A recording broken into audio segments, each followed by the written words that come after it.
പാകിസ്ഥാനെതിരെ ഐക്യരാഷ്ട്രസഭയിൽ ഇന്ത്യ ആഞ്ഞടിച്ചു എന്ന വാർത്ത വരുന്നുണ്ട്. ഇന്ത്യ പാക് ഏറ്റുമുട്ടലിൽ ട്രംപ് മധ്യസ്ഥം വഹിച്ചു എന്നുള്ള അദ്ദേഹത്തിൻ്റെ അവകാശവാദം ഇന്ത്യ നിഷ്കരണം വീണ്ടും തള്ളി. അപ്പോൾ good morning P James. Good morning P ഒരാൾ ചോദിക്കുക, PPയെ വിളിച്ചു വരുത്തി അപമാനിക്കാനുള്ള ശ്രമമാണോ? PPക്ക് ഇങ്ങനെ ഇത്രയും ഫാൻസ് കൂടിയിരിക്കുന്നു കേട്ടോ.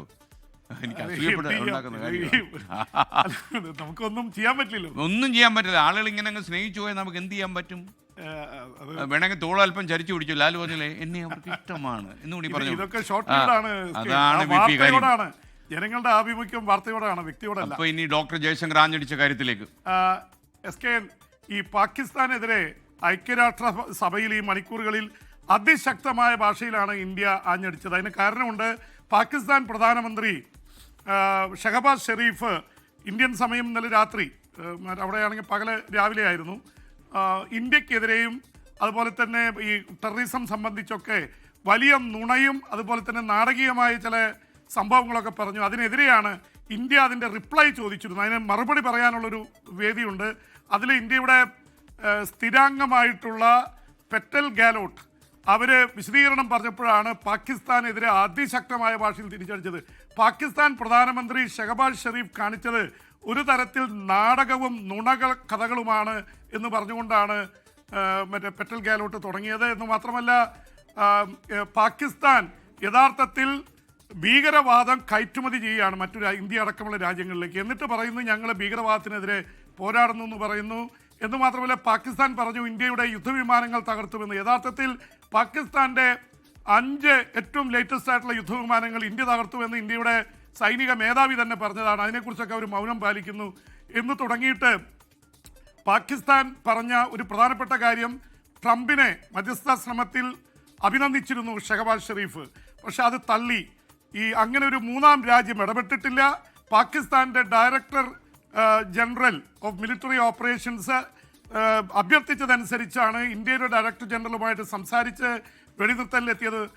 ഇക്കാര്യത്തിൽ ഇന്ത്യയുടെ നിലപാട് ശരിയാണെന്ന് ഒരുപാട് രാജ്യങ്ങൾ ശരിവെച്ചിട്ടുണ്ട്.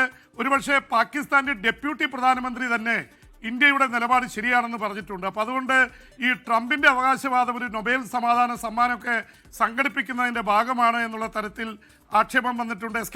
എന്തായാലും പാക് ഇന്ത്യ ബന്ധം കൂടുതൽ വഷളാവുന്നു എന്ന് മാത്രമല്ല, അമേരിക്കയും പാകിസ്ഥാനും തമ്മിലുള്ള ബന്ധം അവർ തമ്മിൽ കൂടുതൽ നല്ല ബന്ധത്തിലെത്തുന്നു എന്നുള്ളത് ശരിയാണ്, നമ്മളത് സമ്മതിക്കാതെ വയ്യ.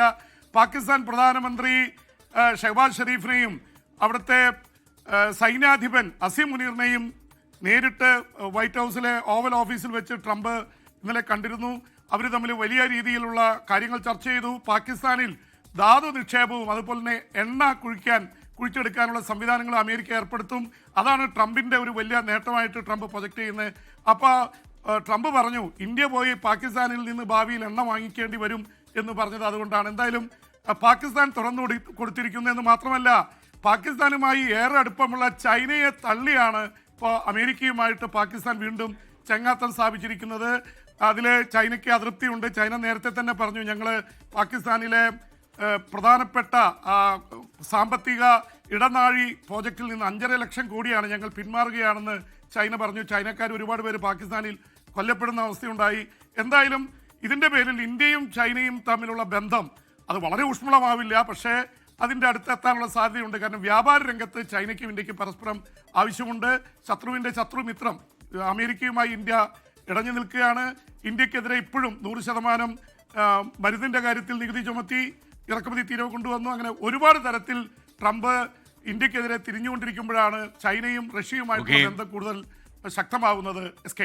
PB, നമ്മുടെ ഗസയിൽ വെടിനിർത്തൽ ഏതാണ്ട് അടുത്തായി എന്ന് നമ്മുടെ ട്രംപ് പറയുമ്പോഴും ഇസ്രയേൽ ആക്രമണത്തിൽ 60 പലസ്തീനികൾ കൊല്ലപ്പെട്ടു എന്ന വാർത്ത അതിന്റെ പിന്നാലെ വന്നു. അപ്പൊ എന്താണ് സംഭവിക്കുന്നത്? ഈ ട്രംപിനെ കൊണ്ട് തോറ്റു എന്ന് വെച്ചിട്ടുണ്ടെങ്കിൽ ട്രംപ് ഇത് പറയാൻ തുടങ്ങിയിട്ട് മാസങ്ങളായി. നാളെ മറ്റന്നാൾ നമ്മൾ ഈ ലോട്ടറി പറയുന്ന പോലെ നാളെ നീളെ ഒരിക്കലും അത് സംഭവിക്കുന്നില്ലെന്ന് മാത്രമല്ല, ട്രംപിന് ഇരട്ടത്താപ്പാണ്. ഒരു ഭാഗത്ത് ഇസ്രായേലിനോട് അടിച്ചോളാൻ പറയുക, മറുഭാഗത്ത് അറബ് രാജ്യങ്ങൾ വിളിച്ച് ഒരു കുഴപ്പമില്ല ഞാൻ എല്ലാം സെറ്റിൽ ചെയ്ത് തരാം, എല്ലാം ശരിയാക്കാമെന്ന് കുതിരവട്ടം പപ്പ് പറയുന്ന പോലെയുള്ള ഒരു ഡയലോഗാണ്. ഒരു കോമാളി വേഷം ഇടയ്ക്കൊക്കെ ട്രംപ് എടുത്ത് ഇത് ചെയ്യുന്നു. കുറേ കാര്യങ്ങൾ കോൺട്രിബ്യൂട്ട് ചെയ്യുന്നുണ്ട്, ഇല്ല എന്ന് പറയുന്നില്ല.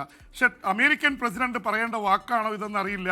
കാരണം ഇത് വെടിനിർത്തലിൻ്റെ അടുത്തെത്തി നിൽക്കുന്നു എന്ന് പറയുമ്പോൾ ഇസ്രായേലിൻ്റെ കരസേനയും അവരുടെ വ്യോമസേനയും കത്തിക്കയറുകയാണ് ഗസ സിറ്റിയിൽ. നിരവധി പേര് കൊല്ലപ്പെടുന്നു. SKN പാലസ്തീനികൾ 60-ലേറെ പേർ കൊല്ലപ്പെട്ടു. ഇതിൽ ഒരുപക്ഷെ ഇന്ന് SKN ഇത് ഫോളോ ചെയ്യുമ്പോൾ നമ്മളെ സങ്കടപ്പെടുത്തുന്ന വാർത്ത, പട്ടിണി കിടന്ന് ഇന്നും നിരവധി പേർ മരിച്ചു. അതിൽ ഒരാൾ 17 വയസ്സുകാരനായ ഒരു ബാലനാണ്. ബാലൻ എന്ന് പറഞ്ഞാൽ യൗവനത്തിലേക്കും യുവത്വത്തിലേക്കും കാലെടുത്ത് വെക്കുന്ന ഒരു ബാലനാണ്. പട്ടിണി കിടന്ന് മരിക്കുക. ഇപ്പം പട്ടിണി കിടന്ന് മരിച്ചവരുടെ സംഖ്യ 500-ന്റെ അടുത്തെത്തി നിൽക്കുകയാണ്. അതുപോലെ ഭക്ഷണത്തിന് ക്യൂ നിന്ന് വെടിയേറ്റ് മരിച്ചവർ ഏതാണ്ട് 3000-ത്തിനടുത്താണ്. ഇതൊക്കെ നമുക്ക് സങ്കല്പിക്കാൻ പോലും കഴിയാത്തതാണ്. ഒരുപക്ഷെ ഒരുപാട് സ്വപ്നങ്ങളുമായിട്ട് കഴിയുന്ന ഗസയിലെ പാലസ്തീനികളായിട്ടുള്ള ചെറുപ്പക്കാർ, അവിടുത്തെ സ്ത്രീകൾ, കുട്ടികളാണ് ഭൂരിപക്ഷം കൊല്ലപ്പെട്ടിരിക്കുന്നത്. ഞാനിത് പറയുമ്പോൾ ഒരുപക്ഷെ അപ്പുറത്ത് നിൽക്കുന്ന ആൾക്കാർ ചോദിക്കുക, അവിടെ ഇസ്രായേലിൽ കയറി വെടിവെച്ചിട്ടില്ല. ഇല്ല എന്ന് പറയുന്നില്ല. ഹമാസ് ഇസ്രായേലിൽ കയറി 1200 പേരെ വധിച്ചതും അതുപോലെ തന്നെ 250 പേരെ ബന്ദികളാക്കി കൊണ്ടുവച്ച് അതിൽ 50 പേര് ഇപ്പോഴും ഹമാസിൻ്റെ കയ്യിലുണ്ട്. അത് ഹമാസിൻ്റെ ഭാഗത്ത്. പക്ഷേ ഹമാസിൻ്റെ പേരിൽ കൊന്നൊടുക്കുന്നത് ഹമാസിനെയല്ല, അവർ കൊന്നൊടുക്കുന്നത് പാവപ്പെട്ട സ്ത്രീകളെയും കുട്ടികളെയുമാണ്. അതാണ് നമ്മുടെ വാദം. അല്ലാതെ ഏകപക്ഷീയമായി ഈ മറ്റേ പാലസ്തീനു വേണ്ടി വാദിക്കും. പക്ഷേ പാലസ്തീൻ എന്ന രാഷ്ട്രം 1948-ൽ വരേണ്ടതായിരുന്നു. ഒരുപക്ഷെ പാലസ്തീൻ തന്നെ ഈ ഇസ്രായേലിന് വേണ്ടി രാജ്യം അനുവദിച്ചതുകൊണ്ട്, എതിർത്തതുകൊണ്ട് മാത്രമാണ്. യാസർ അരാഫത്തിനെ പോലെ വളരെ ബഹുമാനരായിട്ടുള്ള നേതാക്കളുണ്ടായിരുന്ന ലോക രാജ്യങ്ങൾക്ക് അന്ന് പാലസ്തീൻ എന്ന രാഷ്ട്രം അനുവദിച്ചു കൊടുക്കാൻ കഴിഞ്ഞില്ല. ഇപ്പോൾ അതിൻ്റെ ഇടയിൽ തീവ്രവാദികൾ ഒരുപക്ഷെ അതിൻ്റെ നേതൃത്വം ഏറ്റെടുത്തത് മിതവാദികളെ കൊണ്ട് കാര്യങ്ങൾ നടക്കാൻ പറ്റാത്തൊരു അവസ്ഥ വന്നപ്പോഴാണ്. അതിനൊരു തരത്തിലും ആരും അംഗീകരിക്കുന്നില്ല. തീവ്രവാദം ഏത് സമൂഹത്തിലായാലും ഏത് രാജ്യത്തായാലും അംഗീകരിക്കാൻ പറ്റില്ല. അപ്പോൾ ഈ തരത്തിൽ SKN കാര്യങ്ങൾ പോയിക്കൊണ്ടിരിക്കുന്നത്. എന്തായാലും അമേരിക്കൻ പ്രസിഡന്റ് ഡൊണാൾഡ് ട്രംപിനെ തിങ്കളാഴ്ച ഇസ്രായേൽ പ്രധാനമന്ത്രി ബെഞ്ചമിൻ നെതന്യാഹു കാണുകയാണ്. രണ്ട് പക്ഷത്തും ഭിന്നതയുണ്ട്. അമേരിക്കൻ പ്രസിഡന്റ് പറഞ്ഞത് SKN ഒരു പ്രധാനപ്പെട്ട കാര്യമാണ്. അറബ് നേതാക്കളായിട്ട് പറഞ്ഞപ്പോൾ ഗസയുടെ നിയന്ത്രണം അറബ് രാജ്യങ്ങൾക്ക് വിട്ടുതരാം, ഇസ്രായേലിനെ മാറ്റി നിർത്താം, അതുപോലെ തന്നെ ബന്ദികളെ പൂർണ്ണമായിട്ട് വിട്ടുകൊടുക്കുക, ഇവിടെ സമാധാനം കൊണ്ടുവരാം. പക്ഷേ ഇസ്രായേൽ രണ്ടിനോട് യോജിക്കുന്നില്ല. ഹമാസ് നിരായുധീകരിക്കപ്പെടണം, കൺട്രോള് അറബ് രാജ്യങ്ങൾക്ക് വിട്ടുകൊടുക്കാൻ തയ്യാറല്ല. അപ്പം അതിനിടയിൽ എങ്ങനെ അവർ തമ്മിലുള്ളൊരു ബന്ധമുണ്ടാവും എന്നുള്ള തരത്തിൽ ആ ഭിന്നത ഇപ്പോഴും നിലനിൽക്കുകയാണ് SKN. എന്തായാലും തിങ്കളാഴ്ച ഇസ്രായേൽ പ്രധാനമന്ത്രിയും അമേരിക്കൻ പ്രസിഡന്റും തമ്മിലുള്ള കൂടിക്കാഴ്ചയ്ക്ക് ലോകം വലിയ പ്രാധാന്യം നൽകുന്നുണ്ട് SKN. ഇപ്പം ഇന്നലെ ഒരു ഇന്റർനാഷണൽ കൂവലിന്റെ കഥയുണ്ടായിരുന്നു പ്രൈം ടൈമിൽ. അപ്പം എനിക്ക് എൻ്റെ ഒരു തെറ്റിദ്ധാരണ മാറി. ഞാൻ വിചാരിച്ചു നമ്മുടെ ഇന്ന് രാവിലെ media academy chairman RS Babu അതിനെക്കുറിച്ച് ഫോണിൽ ചോദിക്കുന്നുണ്ടായിരുന്നു. അതായത് ഞാൻ വിചാരിച്ചു ഈ നമ്മളെ ഈ വിദേശ നാടുകൾ, പ്രത്യേകിച്ച് അമേരിക്കക്കാരൊക്കെ ന്യൂയോർക്ക് പട്ടണത്തൊക്കെ നിൽക്കുമ്പോൾ ഒരു സ്റ്റൈലൈസ്ഡ് പോലെ ഇങ്ങനെയൊക്കെ ആയിരിക്കും അവർ കൂവുന്നത്. പക്ഷേ ഇവിടെ നാട്ടിൻപുറത്ത് ഗോവാലുള്ള കൂവുന്ന പോലെ തന്നെ ഇങ്ങനെ കൂവലാന്ന് എനിക്ക് ഇന്നലെ മനസ്സിലായി. സായിപ്പ് കൂവിയാലും നാട്ടുകാർ കൂവിയാലും ഒരുപോലെയാണെന്ന് ഇന്നലെ മനസ്സിലായി. ഇസ്രായേൽ പ്രധാനമന്ത്രി SKN വരുമ്പോഴേ ഭയങ്കരമായിട്ട് ഇങ്ങനെ എന്താ പറയുക അടിച്ചു പൊളിക്കാൻ വേണ്ടിയാ വന്നേ. പക്ഷെ ആ കൂവലേറ്റ് അദ്ദേഹത്തിന് മുഖം തന്നെ മങ്ങിപ്പോയാണ് അദ്ദേഹം തുടങ്ങിയത്. കൂടെ കയ്യടി ഉണ്ടായിരുന്നു. ഐക്യരാഷ്ട്രസഭയിൽ ഒറ്റപ്പെട്ടു ഹൈ ഫ്രീക്വൻസി പോക്കില് കൂവലാ കൂടുതൽ കേട്ടത്.